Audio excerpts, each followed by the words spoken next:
A short story by Paul McCann, Christmas Treasures. Over the rooftops of Dobberstown, snow fell as smoke poured out from chimney pots.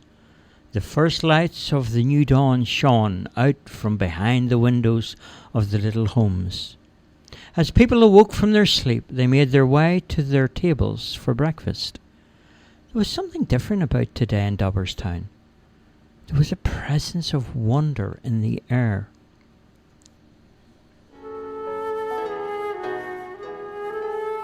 As the morning sprung into life, so did the early morning buses that were already filled with passengers.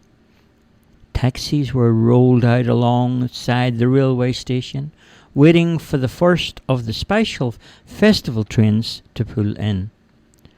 Trucks flew down along Rushmore Road with the last of the deliveries before the gates were opened.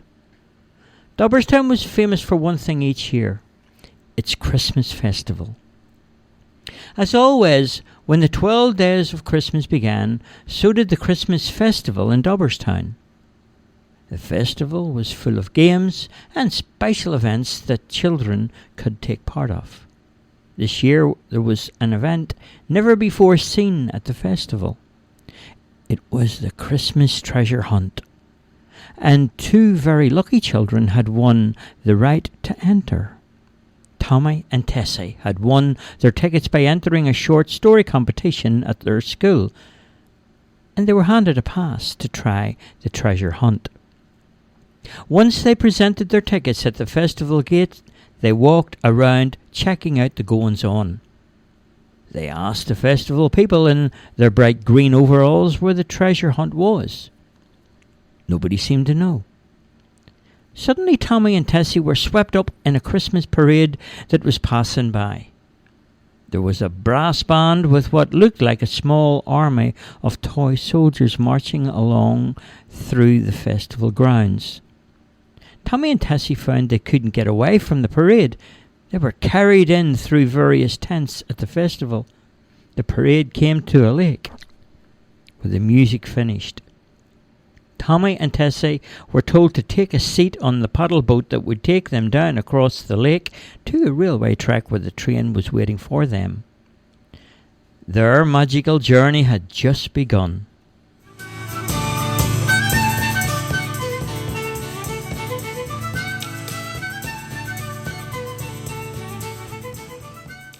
On the train there was an envelope with their names on it. The letters had a map with directions and other pieces of information that would assist them on the way to their destination, which was a place called Marshmallow Meadow. The letter wished them good luck on their journey, and then off they went. They left Magic Maze Station to the place on the map called the Obstacle Walk, where they followed the signposts and checked the map's directions. Apart from the path indicated, there were also some traps along the way that awaited them, so they had to be very careful. So far, Tommy and Tessie managed to avoid most of the traps. One of the last obstacles they had to climb over was a sticky climbing frame and slide down a pole to what seemed to be a rubber mat. But the mat was coated with glue, and Tommy was stuck fast and couldn't move. Lucky for him, Tessie was there, and she was able to untie his shoes and pull him out of the trouble he was in. Then it was Tommy's turn to come to the rescue. A ladder was placed beside a wall that they had to get over. As Tessie climbed up the ladder slid down into a hole, and suddenly a net fell and trapped Tessie in the ladder. Tommy opened the Swiss Army knife that he had in his pocket, and he cut a hole big enough in the net for Tessie to escape. Off they went further along the obstacle walk until they came to what seemed to be a spiral staircase. Their maps told them that they were at the foot of Candy Cane Mountain. They climbed up the staircase to the top of the mountain, where they saw a swirly slide awaiting them to bring them back down to Marshmallow Meadow, which was their destination.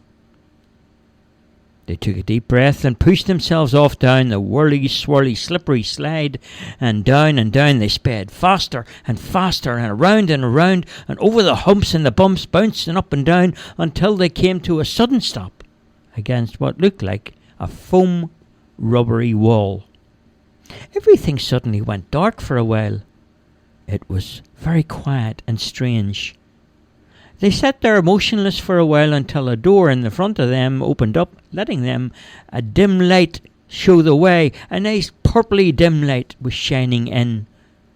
Funny-looking hand reached out towards Tessie. Tessie saw the face that looked at her. Was that an elf? She thought. She was dressed like a little elf in a red suit. And she made herself known, and she softly said, "Let me help you to your feet. My name is Chrissy." Tessie got to her feet and stood beside the tiny elf.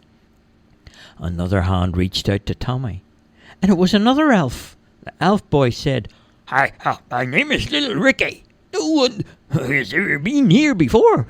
You are the very first real people to come here. Don't be afraid now. You've been called here to this magical place. It's where Christmas magic comes from.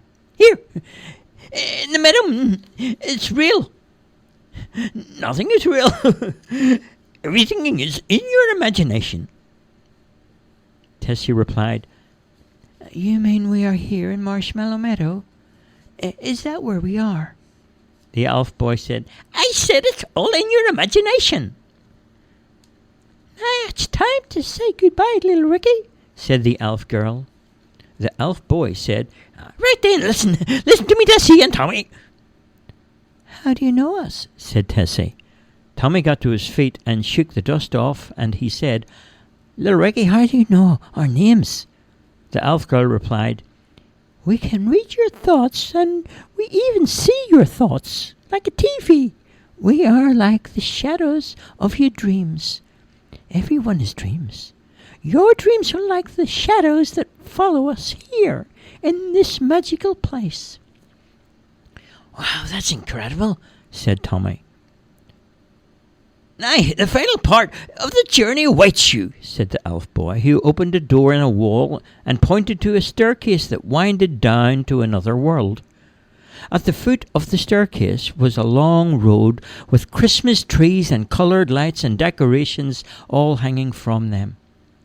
The Christmas trees stood on both sides of the road with little toys wandering around, and the road was weaving its way down into a beautiful forest, and the forest was full of palm trees and tropical plants, and huge butterflies hovered in the air, and a large number of parrots descended down in multicoloured display from the forest canopy that circled around Tommy and Tessie's head.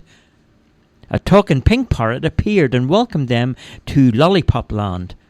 The pink parrot rested on Tommy's shoulder and said, "Welcome, kids.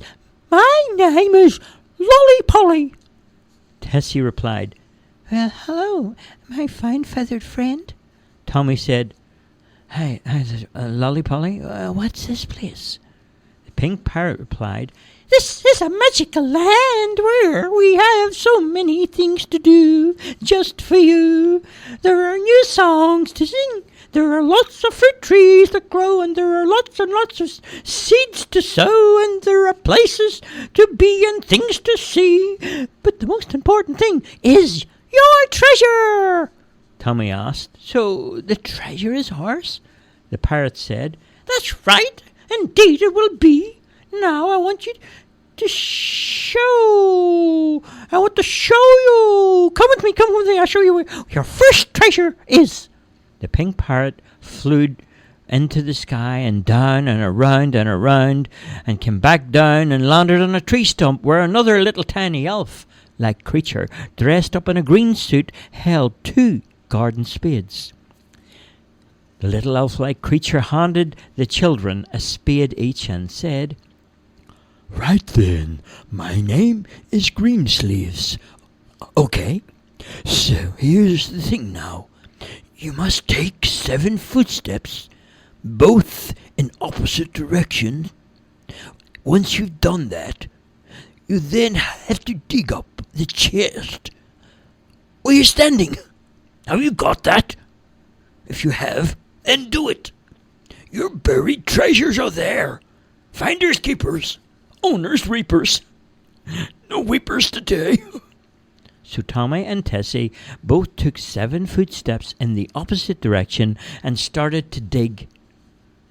Each of them pulled out the chest from the little hole that they had dug. As they opened the chest, a bright light shone out, and Tommy and Tessie fell.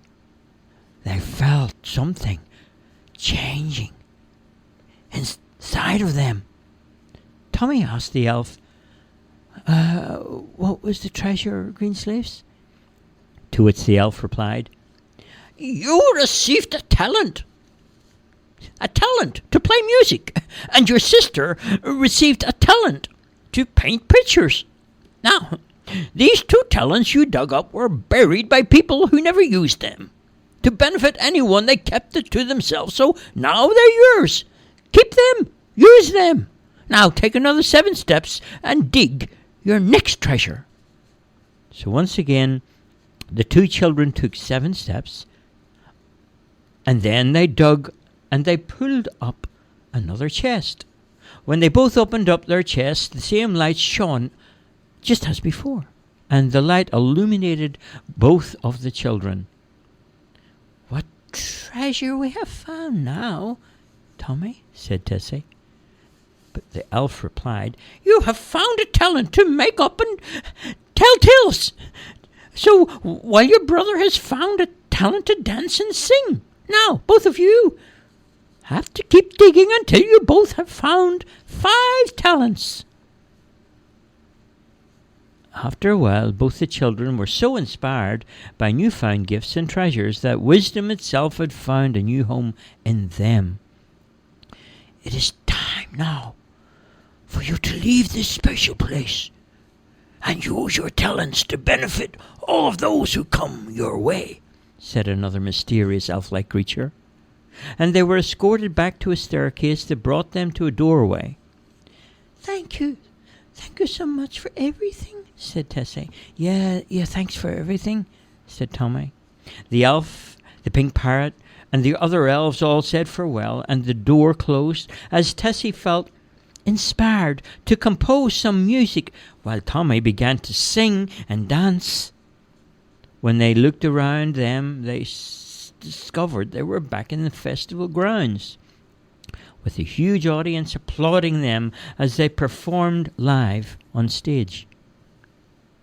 Tessie was seated at a piano, and even though she had never played a piano, she knew exactly which key to press with her finger, and she knew exactly which notes to hit. The instrument she was mastering with her fingers. And Tommy was gifted with lyrics and started to sing along with Tessie's melody. Such beautiful new songs and music drifted through the festival, and all who heard it were moved to tears. The concert was astounding, and at the end of the day, a professional business recording studio, production entrepreneur, and music promoter approached Tommy and Tessie and asked if they would give a free Christmas concert for all of the underprivileged children all across the country. Tommy and Tessie never refused, because they remembered that the talent that they had to share it with the world and anyone that they could. So the music promoter was delighted, and he smiled, and he was so happy. Suddenly, as he spoke, time itself stopped. Everyone in the fairground was frozen, and in the silence, his voice was immediately recognized. It was the elf who had given them the spades in the marshmallow meadow, and he said softly, "For what you have been given and want to share, may you now receive 5 more treasures." A truck came in through the main gates of the festival. Everything else was still frozen in time. On the back of the truck were 5 boxes. A key was passed to the children by the driver of the truck, who dumped the boxes at their feet, and the driver said, The key will unlock all the chests and what is inside for you and all the people of the world to share. Tommy and Tessie unlocked all the boxes. One by one, they asked what treasures they had found. In the first box, the order list from Toyland to every boy and girl. The order list was an open letter of supply for the Christmas elves in Toyland. Tommy and Tessie had been given the power to order as many toys as they wanted, and the only demand made was that the toys were to be shared. In the second chest was a treasure to heal all the sick and bring good health at Christmas into old people's homes and hospitals. The third chest had a treasure that enabled them to bring good cheer and happiness and goodwill to all men and women that they met. In the fourth chest was a treasure to make one journey back through time. Only one visit was allowed. The final chest had 3 boxes. Inside those boxes were gold, myrrh, and frankincense. Immediately when Tommy and Tessie lifted out the 3 gifts, they knew where they wanted to travel back in time to. They wanted to make a special journey back through time to a place called Bethlehem and visit a very special child on that very first Christmas day.